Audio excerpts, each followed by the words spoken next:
रहमान रहीम अस्सलाम वालेकुम। फसलों तो खैरबाद कह गई वा तो वही बंदे कामयाब होणगे जिहड़े इस वक्त माल मवेशी दुध वाले जानवर भी रखणगे और गोश्त वाले जानवर भी रखणगे। तो तुसीं मेरे सामने माशाअल्लाह फार्मर नूं देख रहे हैं।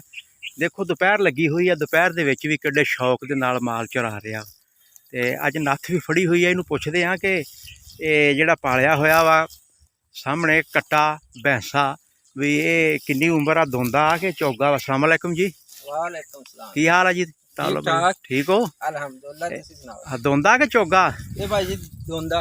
दोंदा हाँ जी। माशाअल्लाह। ते इस वक्त कितना वजन होगा? ये वजन तकरीबन हैगा 6 मन का, 6 सवा 6 मन। 6.25 मन का। हाँ जी। ते ईद कुर्बान ते इरादा बेचण दा? हाँ जी इंशाअल्लाह कुर्बानी ते है। ते कुर्बानी ते की डिमांड होगी?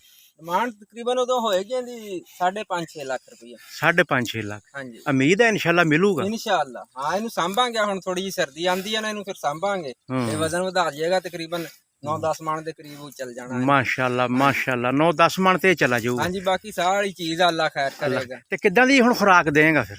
खुराक इनू खल पावांगे, टुकड़ा पावांगे ते नाल मिठा तेल देंगे। हाँ जी। अच्छा फसलां बेहतर आ गए ये बेहतर आ?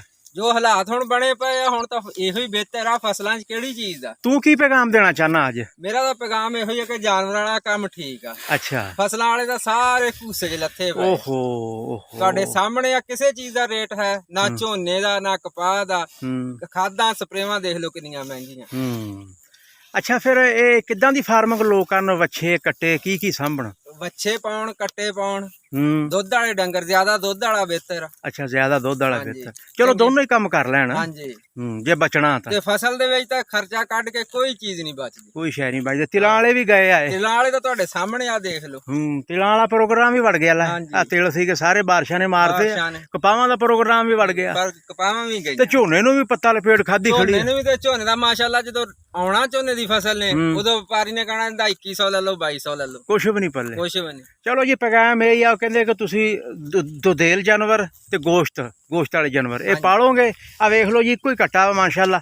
ते ये हुण ईद कुर्बान ते इन्हें 9-10 मन वजन कर जाना ते किवें ना 6-7 लाख रुपया बटाऊगा। लो जी उम्मीद करते हैं कि साडी तुसीं इस मशवरे ते अमल करोगे।